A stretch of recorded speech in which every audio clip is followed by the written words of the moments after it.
Bonjour à tous, j'espère que vous allez bien. Alors aujourd'hui on se retrouve pour une vidéo un petit peu particulière parce que c'est une vidéo plutôt type vlog sans être un vrai vlog. Je voulais vous parler d'une grande nouvelle et puis parce que vous l'avez vu dans le titre maintenant donc il n'y a plus vraiment de secret. C'est que j'ai quitté l'éducation nationale, j'ai démissionné de mon poste de professeur des écoles pour me lancer à temps plein dans ma carrière d'auteur et dans mon métier d'auteur. Et du coup j'avais envie de vous parler un petit peu du parcours et de quand j'ai pris cette décision et comment ça s'est passé, parce que ça pourra aussi servir des personnes qui veulent quitter l'éducation nationale ou peut-être des auteurs qui ont envie de quitter leur emploi principal pour se lancer à temps plein dans l'écriture. Alors ce qu'il faut savoir c'est que moi j'ai commencé mon aventure auto-édition en 2016-2017, donc j'ai publié le premier roman en 2017, mais bon, l'aventure a commencé un peu avant forcément. Donc là on est en 2020, ça fait 3 ans que j'ai publié mon premier roman, donc tout pile 3 ans. Et clairement quand j'ai commencé, ça je vous l'avais déjà dit dans des vlogs, je comptais pas du tout en faire un métier. D'ailleurs quand j'ai publié le premier roman, je comptais pas forcément en publier un deuxième. Ça s'est fait un peu naturellement, mais j'y avais pas forcément réfléchi. Et c'est vrai que mon métier de prof me plaisait vraiment énormément. C'était un peu un rêve de gamine de devenir prof des écoles. J'ai tout plaqué pour passer le concours. Et je me suis épanouie dans le métier de prof. Et d'ailleurs ça m'a beaucoup aidée sur le plan perso, au niveau de mon caractère, de ma personnalité, pour m'affirmer davantage, voilà, ça m'a aidé sur plein de choses de devenir prof. Et en fait, il y a 1 an, donc c'était à la fin de l'année dernière, je voulais déjà arrêter. Je voulais démissionner parce que je cumulais en fait les écoles, j'avais pas de poste fixe, j'étais sur plusieurs écoles dans la semaine, c'était très fatigant, j'avais pas ma classe à moi. Et c'est vrai que c'était assez pesant. Et en fait, du coup, l'année dernière, ouais, j'ai eu un poste fixe dans une école. Et après réflexion, du coup, j'en avais parlé avec mon compagnon. Je m'étais dit, bon, maintenant que j'ai mon poste fixe, je fais une année de plus pour voir ce qu'il en est. Et à la fin de cette année-là, je déciderai, soit vraiment je m'épanouis à fond et du coup, je continue mon boulot de prof, soit j'arrête tout. Et clairement, en fait, j'ai commencé l'année. Et même si j'étais dans une super école et j'ai eu une classe vraiment géniale cette année, et des parents aussi d'élèves géniaux, j'ai vraiment passé une bonne année, si on oublie la partie confinement Covid évidemment, mais vraiment c'était pas par rapport à l'école etc, mais au mois d'octobre, dans ma tête j'avais déjà pris ma décision, et en fait moi, je me connais, hein, quand j'ai pris ma décision, quand j'ai déjà l'idée en tête, c'est fini. À partir du moment où l'idée est dans mon esprit, je reviens pas en arrière. Mais il était hors de question de s'arrêter en plein milieu de l'année. De toute manière, je sais même pas si ça aurait été possible, mais pour moi, il était hors de question de m'arrêter en plein milieu de l'année. Dans tous les cas, je finissais mon année. Donc en octobre, j'avais pris ma décision. Et en janvier, j'ai fait une demande de mise en disponibilité. Donc la mise en disponibilité, c'est demander à ne plus être en poste, mais garder son statut de fonctionnaire. Et donc il y a des motifs de droit, il y a des motifs où il faut avoir une autorisation, et puis c'est pour une certaine durée, c'est pas à vie. Et j'ai attendu 3 mois pour avoir la réponse, et ça a été un refus. Je m'en doutais parce qu'en fait, je savais très bien que depuis quelques années, ils refusaient les temps partiels et les demandes de disponibilité. Donc c'était refusé à chaque fois. Sauf si c'était de droit, mais de droit c'est des cas très précis, par exemple si on a un enfant de moins de 3 ans, bref, des cas très très précis, mais pour tout ce qui était sur autorisation, c'était forcément refusé, et donc j'ai pas été très surprise que ce soit refusé, mais ça a été le cas. Donc du coup là il me restait pas beaucoup de choix, parce que c'était soit je continuais, soit je devais quitter définitivement l'éducation nationale. Et après réflexion, qui n'a pas vraiment duré beaucoup parce que, comme je vous l'ai dit, ma décision était prise et que je pouvais plus continuer, je pouvais plus.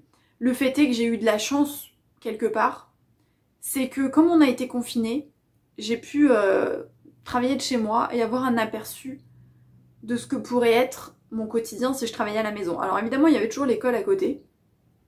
Il y avait toujours l'école parce qu'il fallait quand même gérer l'école à distance, plus les gardes des enfants, des soignants, etc. Mais j'ai pu vraiment bosser à fond pendant ce temps-là, j'ai vraiment mis à profit ce temps de confinement.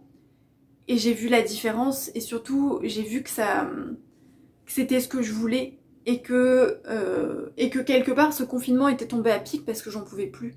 J'en pouvais vraiment plus d'aller à l'école, même si j'adorais mes élèves et que j'adore enseigner vraiment, je pouvais plus tout cumuler et ça devenait vraiment beaucoup trop lourd. Surtout que l'école me prenant du temps, c'était compliqué de m'occuper de mes livres, de ma promotion, de mes réseaux sociaux, de la chaîne YouTube, des podcasts. J'ai toujours mis le projet en tête et j'avais pas envie de mettre de côté mes projets à cause de l'école, donc je voulais tout mener de front. Et le fait est qu'au bout d'un moment, tout cumuler, ça devient vraiment très très compliqué. En plus, on a déménagé entre temps, enfin bref, on cherche un appart, il y a vraiment tout qui s'est mis au milieu. Autant vous dire que la fin d'année scolaire a été très très très difficile, mais ça je vous en avais parlé, même si je pouvais pas parler de tout, ça a été très difficile parce qu'il y avait aussi le stress. Donc du coup, j'ai fait des recherches pour savoir de quelle façon je pouvais quitter mon poste. Il faut savoir que c'est compliqué dans l'éducation nationale parce que, alors là, ils viennent à peine de mettre en place la rupture conventionnelle. Et sinon, l'autre choix, c'est la démission. Et du coup, en me renseignant, j'ai vu qu'on avait le droit à une indemnité de départ volontaire. Donc j'ai fait la demande. Il fallait 2 mois pour avoir la réponse. Je l'ai eu au bout de 3 mois. Donc déjà, ça a traîné pendant 3 mois. Et une fois que j'ai reçu, du coup, le papier de l'indemnité de départ volontaire, j'ai fait ma demande de démission dans la foulée, en sachant que la démission, il y avait aussi un délai de 4 mois, il pouvait mettre 4 mois à répondre, et s'il ne répondait pas, il fallait refaire une demande. Le problème, c'est que s'il ne me répondait pas, on arrivait à la rentrée, j'étais obligée de reprendre mon poste, donc autant vous dire que c'était un peu le stress à ce niveau-là, et que pendant plusieurs semaines, j'étais dans le stress, parce qu'il faut savoir que dans l'éducation nationale, on peut vous refuser votre démission, et il y a plein d'académies où c'est le cas. J'avais regardé des vidéos, j'ai regardé des témoignages de personnes pour voir un petit peu comment ça se passait. Et il y a des personnes à qui on a refusé la démission, c'est-à-dire que ils voulaient quitter leur poste, pour certains pour faire autre chose, pour faire une formation, pour faire créer une entreprise ou parce qu'ils n'en pouvaient plus, ils étaient pas loin du burn-out. Et c'était refusé, ils étaient obligés de retourner en poste. Donc sauf à se mettre en arrêt maladie, on est vite bloqué. Donc j'ai fait ma demande de démission avec le stress et pendant un petit moment j'étais assez angoissée de me dire que peut-être ça allait être refusé, que j'allais devoir reprendre, en sachant qu'au mois de juillet, tout de suite j'ai soufflé parce que je me suis dit ah ça y est, je me suis lancée dans mes projets, j'ai écrit un nouveau livre et autant vous dire que j'avais pas envie de reprendre derrière parce que justement je prenais ce nouveau rythme de pouvoir me plonger dans mes projets, dans l'écriture, dans mes romans. Et au mois d'août, j'ai eu la réponse et ça a été accepté en fait. Donc ma démission a été acceptée donc au 1er septembre, pour la rentrée forcément. Et là ça a été quand j'ai vu que j'avais le mail de la responsable, j'ai sauté de joie parce que je me suis dit ça y est. Parce qu'en fait, même si dans ma tête je ne reprenais pas, dans ma tête c'était sûr, je ne reprenais pas l'école. C'était, voilà, j'avais arrêté. Je le savais déjà depuis des mois que je voulais pas reprendre, mais arrivé au mois de juillet, quand on va plus à l'école pour de bon, dans ma tête, je ne retournais plus à l'école, c'était fini. Sauf que tant que j'avais pas la réponse officielle, j'étais bloquée. J'avais ce stress, j'avais cette angoisse, et même si j'y croyais, je me disais, ah là là, j'ai pas encore cette libération. À partir du moment où j'ai su, c'était validé, j'ai imprimé le papier, là j'ai eu la libération, je me suis dit putain c'est bon, ça y est, ça a été validé, c'est bon, tu retournes plus à l'école. Et c'est d'ailleurs pour ça que j'ai passé un mois d'août lecture-écriture, si vous me suivez un petit peu sur Insta, etc. J'ai énormément lu au mois d'août. Ça fait 7 ans que je suis prof, donc ça fait 7 ans que j'ai pas pris de vraies vacances. Et parce que on a toujours des trucs à préparer et puis que moi j'étais investie dans mon boulot de prof, donc l'été je le passais à préparer des choses, à préparer des activités, à imprimer des choses, à plastifier, enfin vraiment je m'investissais.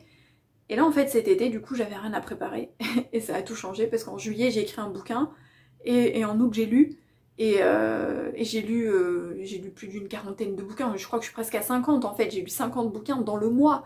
Tellement en fait j'ai eu cette espèce de relâchement où je me suis dit bah ce mois-ci tu souffles quoi, tu souffles. Donc je réfléchis à mes bouquins, à mes projets, j'ai un peu lâché les réseaux sociaux etc. et je me suis vraiment concentrée sur la lecture pour me faire plaisir et pour me détendre et ça fait un bien fou quoi. C'est vraiment une libération et c'est un point en moins, un stress en moins. Alors même si je sais que ça va beaucoup me manquer d'enseigner parce que j'aimais la relation avec les élèves. J'aimais qu'on rigole, j'aimais leur transmettre des choses, j'aimais quand on avait des discussions, j'aimais préparer des choses pour faire des activités ensemble. Cet aspect-là va beaucoup me manquer. Mais la charge de travail et tout ce que ça implique, non, parce que aujourd'hui j'ai envie de travailler sur mes bouquins, j'ai envie de travailler sur mes projets, j'ai envie de travailler sur la chaîne YouTube, j'ai envie de me consacrer à ce métier d'auteur et de créatrice de contenu. Et c'est déjà un métier à part entière, et donc cumuler avec un autre métier de prof, enfin au bout d'un moment on peut pas tout faire quoi. Donc il fallait faire un choix. Et là où c'était compliqué entre guillemets de faire le choix, c'est que fonctionnaire c'est à vie. C'est-à-dire que on passe un concours, et sauf cas vraiment très grave, pour se faire licencier, faut y aller. Donc j'avais un boulot à vie, c'est un très bon poste, il y a une rémunération somme toute assez fixe. Voilà, même si c'est pas des sommes astronomiques, c'est quand même c'est la sécurité de l'emploi. Voilà, c'est quitter la sécurité de l'emploi. Et c'est pas une décision que j'ai prise à la légère, j'y ai réfléchi pendant un moment, pendant plusieurs mois. J'en ai beaucoup discuté avec mon copain, mais à un moment donné, il faut aussi savoir s'écouter. Et au fond de moi, je savais qu'il fallait que je fasse ça. C'était pas un caprice, c'était pas sur un coup de tête, c'était vraiment que je pouvais plus quoi. J'étais arrivée au bout de cette aventure-là, j'étais arrivée au bout du truc. Et je savais qu'il fallait que j'arrête avant de me dégoûter totalement de ce métier-là et de plus pouvoir, quoi. Donc c'est quand on quitte en fait un boulot, mais même quand vous quittez un CDI ou autre, c'est que bah, ça implique des choses, ça implique du stress, ça implique une longue réflexion, ça implique des conséquences aussi parce que bah, financièrement ou pour sa famille ou si vous avez des enfants, forcément il faut y réfléchir à l'avance. Le fait est que le fait de cumuler les livres et mon boulot à côté, j'ai pu mettre pas mal de sous de côté parce que j'ai mis du coup mes redevances de côté, même si j'en ai utilisé une partie, le plus gros allait quand même sur un compte à côté. Et puis j'ai vendu mon appart aussi entre temps, donc voilà, j'ai fait des bénéfices. Mais je suis pas partie en fait du jour au lendemain sans préparer le coup, c'est-à-dire que j'ai des sous de côté et que mes livres marchent bien, et que même si demain ça marche plus aussi bien, bah je peux quand même tenir pendant un moment sans souci. Donc il faut pas non plus... Je sais qu'il y en a qui vont vous dire ah bah si vous voulez le faire, foncez, mais moi je vous dis foncez mais préparez vos arrières quand même quoi. Je suis pas du genre à foncer tête baissée et à pas préparer mon coup, à pas y avoir réfléchi, au contraire je cogite beaucoup. Et pour être rassurée et pour le vivre vraiment pleinement, je pense qu'il faut vraiment mettre des sous de côté, préparer ses arrières, parce que sinon vous allez ensuite avoir une pression de fou en vous disant bah maintenant c'est mon seul revenu, et je pense que ça peut largement enlever aussi le plaisir d'écrire, et il faut pas que ça devienne... C'est pour ça qu'il y a des auteurs d'ailleurs qui veulent pas le faire à plein temps, parce que quand ça devient son revenu principal, il y a une autre implication et c'est beaucoup plus stressant, il y a autre chose derrière. Donc c'est pour ça qu'il vaut mieux avoir des sous de côté, des choses comme ça, pour pouvoir y aller plus sereinement et garder ce plaisir d'écrire. Donc voilà, c'est officiel, je ne suis plus professeur des écoles, je suis auteur à temps plein, donc c'est devenu mon activité principale maintenant, même si dans mon esprit, honnêtement, c'était déjà plus ou moins le cas. Je vous l'avais dit dans un vlog, mais déjà rien que mes redevances dépassaient largement mon salaire de prof des écoles, donc et je m'investissais aussi beaucoup dans mon métier d'auteur, c'est ce que j'avais vraiment envie de faire.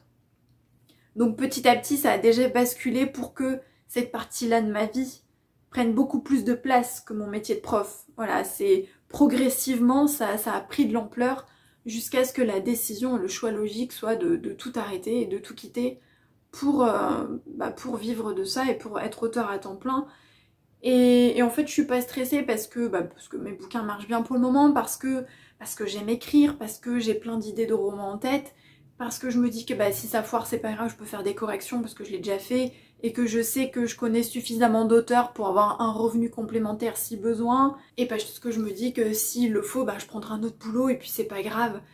Il faut pas s'arrêter de toute manière à ses peurs, parce que sinon on fait jamais rien. Donc même si c'est stressant de quitter un emploi fixe et la sécurité de l'emploi que m'offrait mon boulot de prof, je suis sûre de mon choix et je suis sûre que c'était ce que j'avais envie de faire. Donc après tout, pourquoi pas. Jusqu'à maintenant, la nouvelle a été bien accueillie. J'en avais déjà parlé à quelques amis auteurs parce que certaines m'ont suivie et savaient que j'en pouvais plus et que vraiment il fallait que je trouve une solution. Mon copain évidemment était au courant parce qu'il était au courant depuis le début. Je l'ai annoncé à ma famille quand ça a été vraiment validé parce que comme j'étais pas sûre que ça se valide et qu'ils pouvaient refuser, je voulais pas en parler pour rien.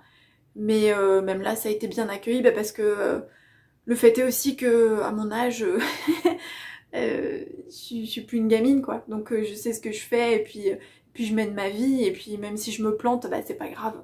À un moment donné, de toute manière, chacun sa vie et chacun ses choix. Donc même si votre entourage n'est pas d'accord, même s'il s'inquiète pour vous, même si vos amis ou votre famille vous critiquent ou voilà, vous mettent des bâtons dans les roues, vous disent que vous faites une erreur, si c'est vraiment ce que vous voulez, faites-le. Juste rassurez-les, essayez de préparer en fait ce changement dans votre vie. Mais faites-le, parce qu'on n'a qu'une vie et qu'on va pas se réveiller à 60 balais en se disant putain si j'avais su, j'aurais plutôt fait de l'écriture mon métier principal plutôt que de rester par exemple dans un bureau dans une entreprise que je n'aime pas quoi. C'était un exemple, mais c'est pour vous dire que voilà, il faut pas hésiter à se lancer et tant pis si l'entourage ne vous soutient pas. Moi j'ai eu de la chance, voilà, il s'est rien passé de négatif, on m'a pas dit mais ça va pas, qu'est-ce que tu fais, tu es folle. Mais c'est vrai que ça peut arriver et du coup ça peut être un vrai handicap si on n'est pas soutenu. D'ailleurs j'avais fait un épisode de podcast sur le sujet, je vous le mettrai en barre d'infos, ça pourra toujours vous servir. Voilà ce que je voulais vous dire, voilà pour cette grande nouvelle. Donc je suis désormais auteure à temps plein, auteure et créatrice de contenu. Et je vais pouvoir vraiment travailler à 100% sur mes projets et sur mes romans. C'est d'ailleurs pour ça que cet été je fourmille autant d'idées et je suis autant coupée de la réalité. Je me suis vraiment coupée de la réalité pendant tout l'été, c'est un truc assez impressionnant. Je suis restée dans ma bulle écriture, lecture, imagination, créativité pendant tout l'été. Et je n'ai pensé qu'à ça tout l'été. C'est assez dingue en fait à quel point le fait de me savoir libérer de l'école a libéré aussi mon imagination, en fait, ma créativité, et où d'un coup, je me suis sentie prête pour écrire plein de livres, pour avoir plein d'idées, pour noter plein de choses, alors que jusqu'à maintenant, là, ces derniers mois, j'étais assez bloquée parce que j'avais tellement de choses en tête et tellement de choses à faire que j'arrivais pas à me dégager du temps pour être pleinement dans mes histoires. Et là, maintenant, oui, donc je revis. Voilà pour cette grande nouvelle, c'est tout ce que je voulais vous dire. Et puis si vous avez des questions sur les formalités pour quitter son boulot de prof, pour quitter l'éducation nationale, etc. Si vous avez des doutes parce que vous avez envie de sauter le pas et devenir un auteur à temps plein, voilà, si vous avez des questions, si vous avez envie d'en discuter, n'hésitez pas à me contacter, principalement sur Insta ou en commentaire de cette vidéo. Et puis on se retrouve bientôt pour une prochaine vidéo. Bye!